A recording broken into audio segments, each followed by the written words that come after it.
கொண்டான். அனைத்து உலகங்களையும் அழிக்கும் அல்ல அந்த சுதர்சன சக்கரத்தை பெற விரும்பிய திருமால் சிவபெருமானை குறித்து தவம் இயற்றினார். 1000 தாமரை மலர்களை பறித்து வந்த திருமால் ஆதிசிவனாரை பூஜித்தார். அவரை சோதிக்க திருவுள்ளம் கொண்ட சிவபெருமான் ஒரு தாமரை மலரை மறைத்து விட்டார்.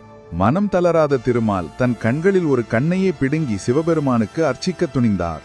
அவருடைய உறுதியான பக்திக்கு இறங்கிய சிவபெருமான் திருமாலுக்கு தரிசனம் தந்ததுடன் சுதர்சன சக்கரத்தையும் வழங்கி அருள் புரிந்தார். திருமால் 1008 மலர்கள் மூலம் சிவபெருமானை வணங்கி சக்கராயுதத்தை பெற்ற தலம் திருவிழிமிழலை. திருமாலுக்கு சக்கரத்தை வழங்கிய சிவபெருமான் வீழிநாதேஸ்வரராக அருள் புரிகிறார். இவரை வணங்கினால் கல்யாண வரம் அருள்வார் என்பது நம்பிக்கை. இந்த உலகத்தை படைத்த பிரம்மனுக்கும் சிவனாரை போன்ற 5 தலைகள் இருந்தன. அதனால் தன்னையும் சிவனையும் ஒன்றாக கருதி ஆணவம் கொண்டார் பிரம்மதேவர். பிரம்மதேவருக்கு பாடம் புகட்ட விரும்பிய சிவன் பிரம்மாவின் 5 தலைகளில் ஒன்றை கொய்து படைப்பு தொழிலையும் பறித்துவிட்டார்.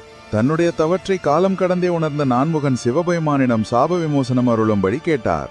பூலோகத்தில் ஆங்காங்கே சிவலிங்கத்தை நிறுவி தொடர்ந்து வழிபட்டு வந்தால் உரிய நேரத்தில் விமோசனம் தருவதாக சிவபெருமான் தெரிவித்தார்.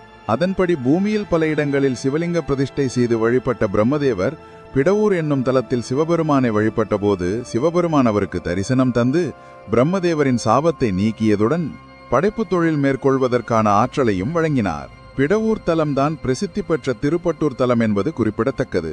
பிரம்மதேவர் வழிபட்டதால் இந்த தலத்து இறைவன் பிரம்மபுரீஸ்வரர் என்னும் திருப்பெயர் கொண்டு அருள் புரிகிறார். இவரை வழிபட்டால் நம்முடைய தலைவிதியை மாற்றி நல்வாழ்க்கை அருள் புரிவார் என்பது ஐதீகம்.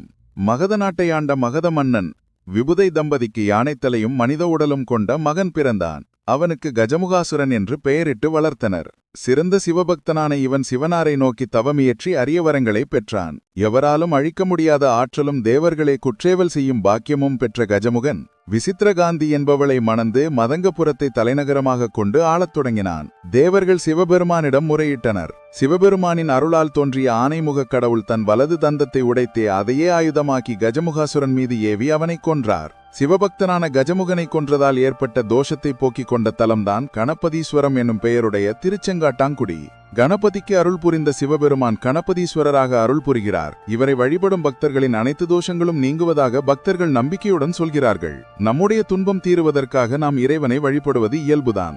ஆனால் நம் பொருட்டு நம் துன்பங்களெல்லாம் நீங்கி மகிழ்ச்சியாக வாழ வேண்டும் என்பதற்காக இறைவன் தன்னைத்தானே வழிபடும் அற்புத அருளாடலும் இந்த புண்ணிய பூமியில் நடைபெறவே செய்கிறது. ஈசனின் அற்புத அருளாடல் நிகழும் அந்த தலம்தான் திருவண்ணாமலை திருத்தலம். திருவண்ணாமலையில் கிரிவலத்தின் போது சிவபெருமானே அருணாச்சலேஸ்வரரை வழிபடுகிறார் ஐதீகம். கிரிவலம் வருவதன் மூலம் அனைத்து பாவங்களிலிருந்தும் விடுபடலாம் என்பது ஐதீகம். மேலும் இது போன்ற சுவாரஸ்யமான வீடியோக்களுக்கு வீடியோவை லைக் பண்ணுங்க.